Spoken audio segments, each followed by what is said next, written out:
A economia é o assunto de hoje aqui no Conexão RS. Hoje o IBGE divulgou o índice de preços ao consumidor. A inflação em fevereiro ficou em 0,9%. A desaceleração em relação ao mês passado aconteceu, mas a pergunta fica: será que isso é de fato uma boa notícia? Este é o assunto que nós vamos discutir agora com o economista da FEE, Carlos Paiva, e o professor de economia da UBRA, Érico Michels. Boa noite, sejam bem-vindos. Boa noite. Boa noite. Dá para a gente considerar essa desaceleração um sinal de bonança, de bons tempos que estão se aproximando?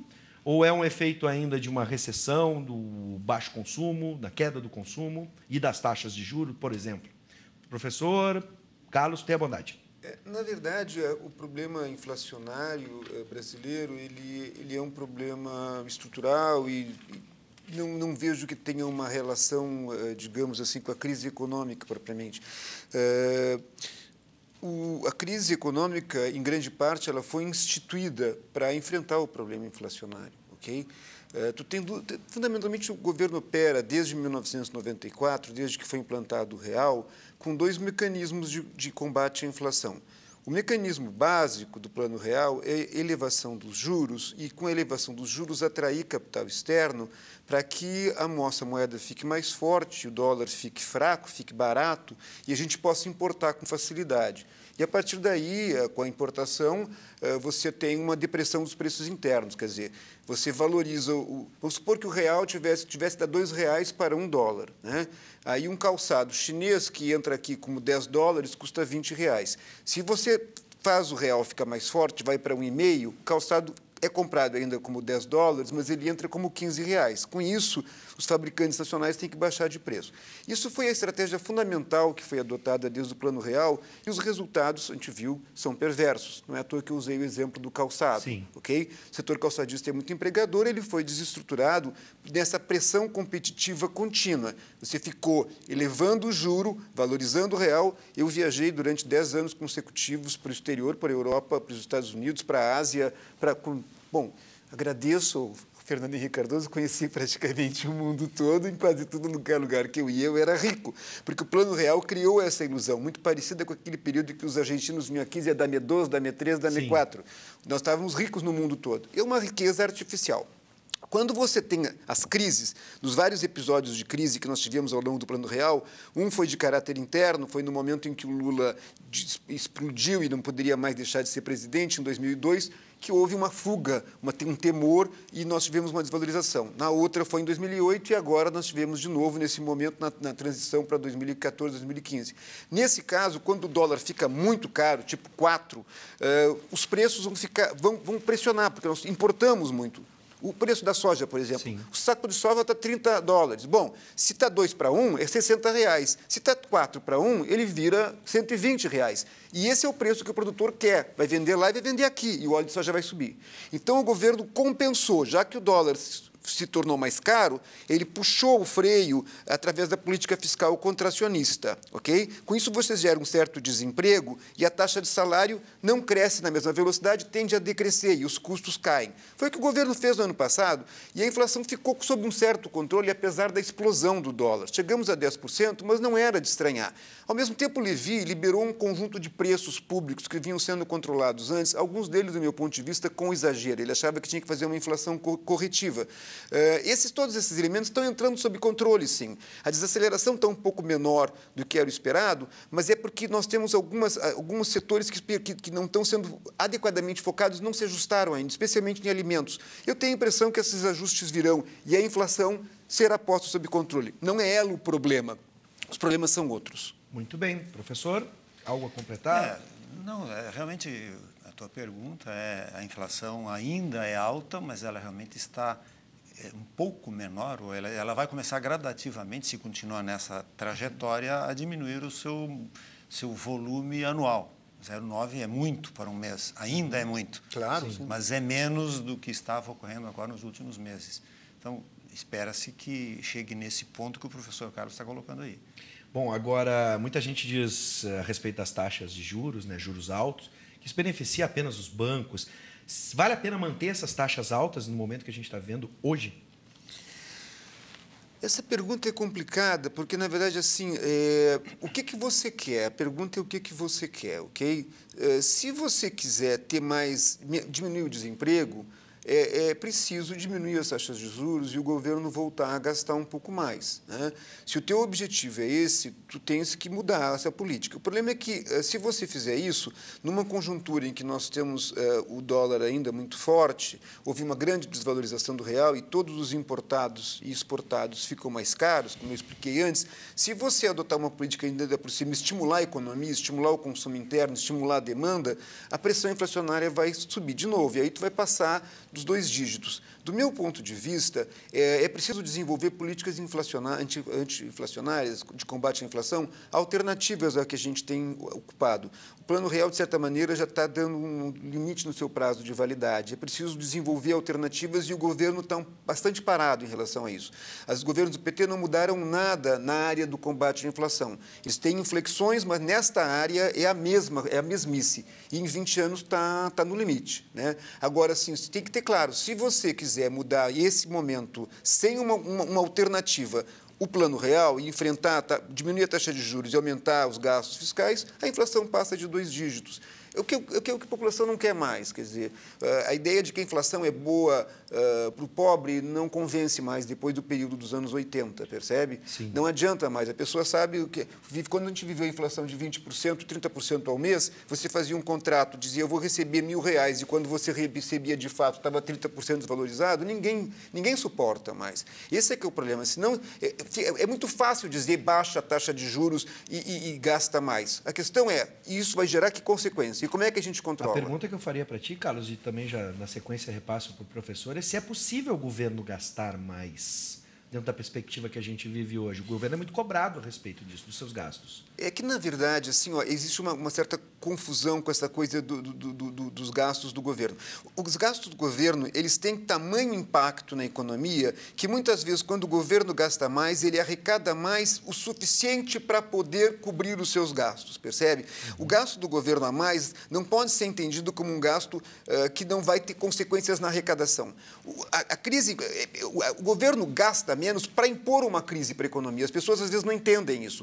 A crise é o objetivo para impedir que haja inflação. Parece maluco isso, mas essa é que é a verdade. Então, se você gastar mais, não vai ter tanto problema de que vai explodir o déficit. Não, o déficit já está elevado quando ele parou de gastar. O nosso pior déficit foi na gestão do Levy.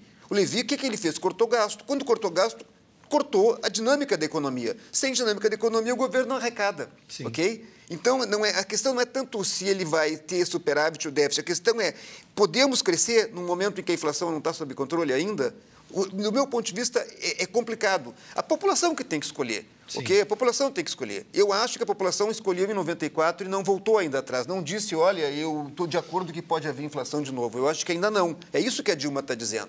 E tem todo um conjunto de agentes de esquerda que dizem, não, temos que crescer logo, mesmo que tenhamos inflação. Ela diz, não, acho que não. Sinceramente, estou de acordo com a Dilma. O problema dela, do meu ponto de vista, é ela não ter desenvolvido uma política alternativa ao real. O que o Itamar fez, o Fernando Henrique, com o Ciro Gomes, que foi chamar aquela equipe de gênios que criou o Plano Real no governo Itamar, deveria ter sido feito no governo do PT. Sim. Percebe? Para ter uma alternativa. Não temos. Não, de qualquer maneira, se não houver algum choque na condução, as coisas não vão mudar, elas vão continuar nessa mesmice. E voltando à taxa de juros, do ponto de vista do governo, ok, né? Por exemplo, ainda ficando com o aspecto governamental, o Rio Grande do Sul aumentou seu ICMS em 1%, mas, no entanto, a arrecadação não aumentou, porque a atividade econômica não aumentou na mesma proporção, aliás, reduziu e foi essa possibilidade de aumento de arrecadação fiscal desapareceu. Mas, voltando para a iniciativa privada, com essa taxa de juros, realmente, o investimento privado é extremamente inviabilizado, desestimulado. Quer dizer, tem um lado do governo, que se o governo investir, se o governo gastar, ele vai estimular a atividade econômica. Mas e a atividade privada, a iniciativa privada, com essa taxa de juros, realmente ela não vai sair desta posição. E aí vai ficar todo mundo esperando e aí não vai acontecer o crescimento, não vai acontecer o desenvolvimento, aliás, o crescimento. Bom, até agora a gente estava falando de governo, mas centralizado ou com foco na economia. Vamos expandir agora a nossa discussão para o foco central de hoje. Na sexta-feira passada, tivemos a condução coercitiva do ex-presidente Luiz Inácio Lula da Silva. Nos bastidores se diz que o Brasil está sem comando. Essa situação, toda essa crise política que a gente está vivendo hoje, qual é a influência direta que tem no nosso bolso? Essa é a pergunta inicial para a nossa conversa de hoje, né? Como o mercado reage? A gente teve, por exemplo, uma reação do dólar imediata, também da Bolsa. Como é que a gente pode encarar isso, professor? Bom, economia e política sempre estarão juntos, com toda certeza. Uma maneira de se examinar isto é o lado do governo, o lado público. Uma outra viés, uma outra leitura que se deve fazer do lado privado. Enquanto a política não se resolver e enquanto não houver uma clareza do que vai acontecer, enquanto ficar essa disputa entre oposição e situação, pró-impeachment, sem impeachment, por enquanto não tem nem impeachment e nem não impeachment. É isso que prejudica a economia. Não seria o fato de que a Dilma ficasse ou a Dilma saísse, mas tem que ter uma clareza de tá, ela fica, a política é essa e a iniciativa privada pode começar a agir. É possível a gente imaginar, Carlos, até mesmo... Hoje a gente vive numa dúvida, né, num ponto de interrogação. Mas e se isso se transformar numa exclamação? Dilma cai, Dilma fica. Como é que a gente pode tentar? Eu sei que é um exercício muito difícil em economia a gente prever as coisas. Mas a dúvida, ou até mesmo uma decisão para um lado ou para o outro, o que seria pior, melhor, enfim? Eu tenho uma percepção assim, um pouco distinta a respeito da relação entre política e economia que a maior parte dos meus colegas tem. Não significa que elas sejam dissociáveis absolutamente, mas eu não vejo... não vejo tanto a política influenciando a economia desta forma, quanto eu vejo a economia influenciando a política. O que eu estou querendo dizer? O auge da popularidade da Dilma se deu no início de 2013, final de 2002, 2013. A taxa de juros foi a mais baixa da história do Plano Real, tanto em termos nominais quanto em termos reais. E o emprego chegou ao seu patamar máximo, ok? Só que, ao mesmo tempo, o longo processo de desindustrialização da economia brasileira que o real foi impondo acabou se manifestando. Nós estávamos crescendo a taxas decrescentes. A gente continuava crescendo até o final de 2012, mas cada vez a gente crescia a uma velocidade menor. Quando chegou na transição de 2012 para 2013, o Brasil começou que nem carro que não consegue, chegou no final do morro, e morre, começa a morrer o motor. Em julho, já tem as passeatas. Ok? Sim. Na verdade, assim, a crise econômica mobilizou. Veja, o que nós temos no Brasil hoje? Nós temos uma economia que cresce pouco e o governo insiste em fazer distribuição de renda para os pobres. Salário família, inclusão, gastos com educação, SUS, etc. e tal. De outro lado, tu tens um problema com a desindustrialização que o governo é obrigado, e fez isso nos últimos anos da gestão Dilma, de desonerar a indústria para ela não fugir, para ela não se evadir, para ela não ir fazer investimentos lá. Então, o governo, através do seu poder de exação fiscal, ele repassa para os pobres e repassa para as empresas. Quem é que sofre? A classe média. Se, por acaso, a economia estivesse crescendo, o governo podia fazer esses repasses e todo mundo ficar tão bem ou melhor do que antes. Se a economia cresce a 10%, eu posso fazer com que os pobres melhorem a 13%, os ricos não vão embora e eu dou ali uma ajudazinha, mas a classe média não está crescendo a 10%, mas está crescendo a 3%, a 4%, a 5%, mas está ficando melhor a cada ano. Se você tem uma economia estagnada com distribuição, alguém está pagando, está perdendo. Quem está perdendo é a classe média. E aí explode tudo. Aí qualquer coisa vira motivo para uma crise, tu entende? Sim. Quando você diz assim, qual é que é a relação entre a Lava Jato e a economia? Bom, quando você está realmente num grau de tensão muito grande e à beira do abismo, qualquer coisa mais que tu diga se torna um incêndio. Se está tudo bem, as pessoas ficam tudo bem. Ah, bom, vamos analisar, vamos ver se o Lula é culpado, se o Lula não é culpado, vamos dar um tempo ao tempo, porque eu tenho mais coisa para fazer, porque eu tenho mais preocupações, eu tenho que me preocupar com os meus investimentos, com as minhas decisões, e as pessoas estão essencialmente felizes, estão vendo o Brasil crescer. Quando estagnou, aí a crise política se instaura, percebe? Sim. Eu diria assim, ó, eu sou relativamente otimista no plano da economia propriamente dito. Eu acho que o que aconteceu na Bolsa na semana passada não tem a ver com a Lava Jato. O que aconteceu na Bolsa foi o seguinte: em fevereiro, o Brasil teve o maior superávit comercial desde 1989, desde antes do Plano Real. Nós nunca tivemos um superávit comercial em fevereiro tão grande desde que o Plano Real se instaurou. Isso significa que a gente tem dólar sobrando autonomamente e a taxa de juros pode começar a cair sem que eu tenha que mantê-la alta para trazer para cá. E emergiu, saiu na mídia um projeto de recapitalização da Petrobras. Esses dois elementos trouxeram uma confiança, porque os preços estavam super baixos na Bolsa e subiu. Aí como é que a mídia anuncia? A Bolsa está subindo porque o Lula foi preso. Sim. Menos. É o contrário. Isso gerou a consequência nessa semana, claro. que ela já caiu um pouco. Percebe? Sim. Na verdade, ela estava melhorando porque a economia estava melhorando. A economia melhorando, a tensão política cai. Eu me lembrei agora, na palavra do Carlos, de um dado, e agora passo a palavra para o professor Michels, na medida que, quando as manifestações começaram em 2013, em junho, a primeira demanda era sobre a passagem, o aumento da passagem, isso era uma relação econômica. A partir da manifestação que se pediu a reforma política e outras demandas surgiram, já na esfera política, mas começa uma situação econômica.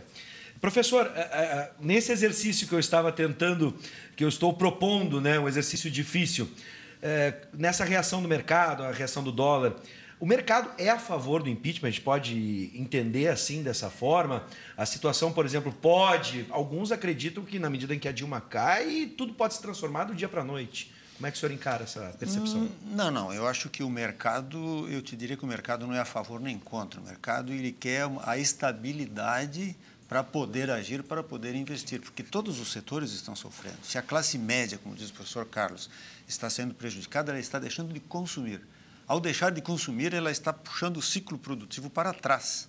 E setores que nas crises menores não sofriam tanto como o setor de serviços, o setor terciário, estão sofrendo hoje também. Eles estão deixando até porque eles são consequência e não causa. A indústria, a agricultura, por exemplo, plantou, colheu, aí tem que ver se o preço está bom. A indústria, ela vai a reboque. Agora, o setor terciário, ele resiste muito mais tempo e ele age com uma consequência dos outros. E hoje o setor de serviços está caindo. Então, o que os empresários querem?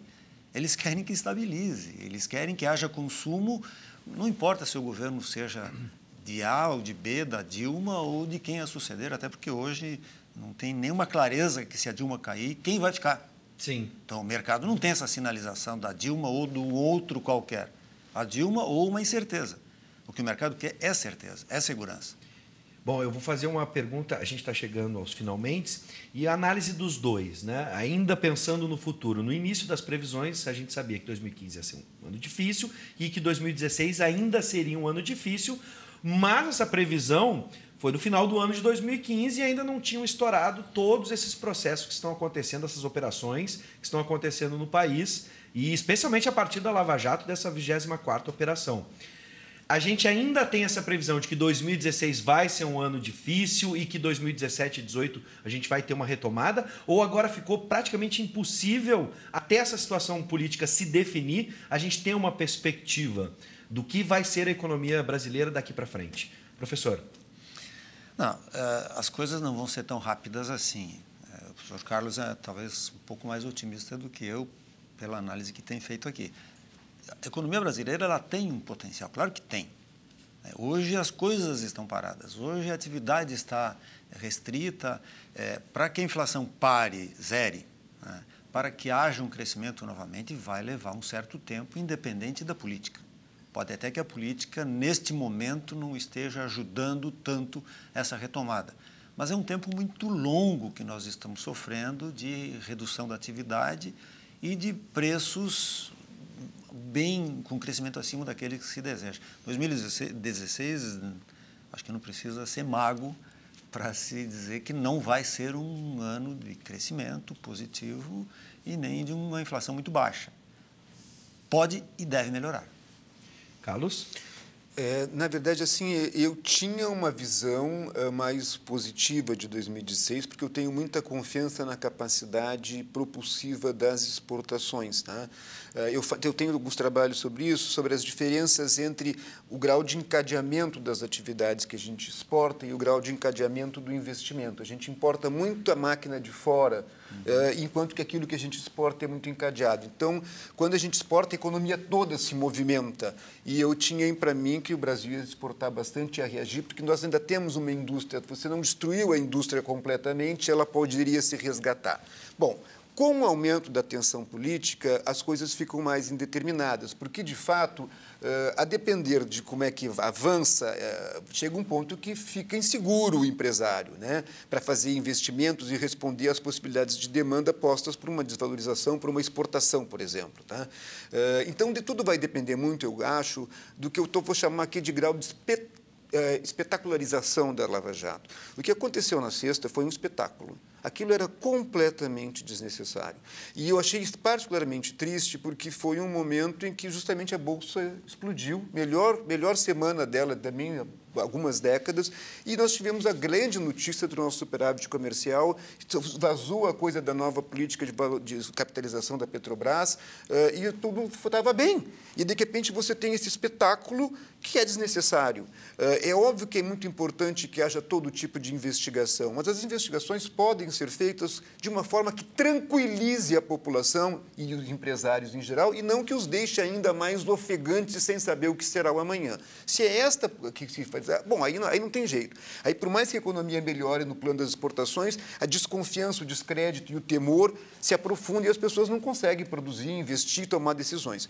Eu acredito, espero, na verdade, rezo, para que haja um pouco mais de, digamos, acordo no procedimentos entre Supremo Tribunal Federal, Judiciário, Executivo, para que as coisas em si não sejam espetacularizadas e se possa trabalhar com um pouco mínimo de tranquilidade. Né? Se houver tranquilidade, aí, bom, vai ser a Dilma, vai ser outra pessoa, mas se tu sabe que tudo vai se processar dentro das instituições, dentro da democracia, dentro das regras, já é um conforto, ok? Sim. Porque base nós temos. Aliás, eu vou dizer uma coisa que eu já disse em algumas outras entrevistas e coisas e tal, e que eu acho que é importante para nós. O Rio Grande do Sul cresce mais que o Brasil. Seja qual for a taxa que o Brasil venha a crescer, este ano o Rio Grande do Sul cresce mais que o Brasil. Porque o Rio Grande do Sul responde melhor que o Brasil às exportações. E nós vamos exportar mais esse ano, já estamos exportando em função deste câmbio. Por mais que a economia mundial não esteja bem, com este câmbio e a indústria com pouco mercado interno, dá para vender para o exterior, coisa que não estava mais dando para fazer. Então, nós vamos ter uma recuperação da atividade na economia gaúcha, sim, acima da brasileira. O problema é quanto a economia brasileira vai poder reagir. Uma espetacularização da política talvez fique em 0. Aí o Sul cresce 1. Se a economia brasileira crescer 1, a economia gaúcha cresce 2. Se for negativo, a gente vai ter sempre um patamar de 1%, eu acho, acima do Brasil. Pelo menos isso. Principalmente se os preços internacionais das commodities que nós vendemos hoje é um dólar interessante, claro, se recuperarem. Hoje nós estamos sofrendo um pouco mais do que precisaríamos. Exatamente. Porque o dólar está favorável, mas os preços internacionais não estão. Fora a celulose, eu creio, o resto está difícil. Bom, eu quero agradecer essa aula que tivemos aqui, os dois professores, dois especialistas na área. Sejam sempre bem-vindos e que a gente possa, dentro desse panorama, ter o otimismo que o Carlos que está nos trazendo, seja ele como for. Eu sempre sou daquela posição, a gente estava falando fora aqui do estúdio, no suíte, entre copo meio cheio e meio vazio, a perspectiva, né? Qual perspectiva devemos ter? Eu sempre opto pelo meio cheio. Assim espero, quero agradecer a disponibilidade dos dois em estarem aqui, o professor da UBRA, professor de Economia, Érico Michels, e também o Carlos, que veio lá da FEE e está aqui com a gente. Muito obrigado pela disponibilidade de estar aqui com a gente num dia também tão conturbado na área de previsão do tempo, né? Carlos Paiva, economista da FEE. Seja sempre bem-vindo. Ok, muito obrigado. Professor da casa, né? Sempre bem-vindo também.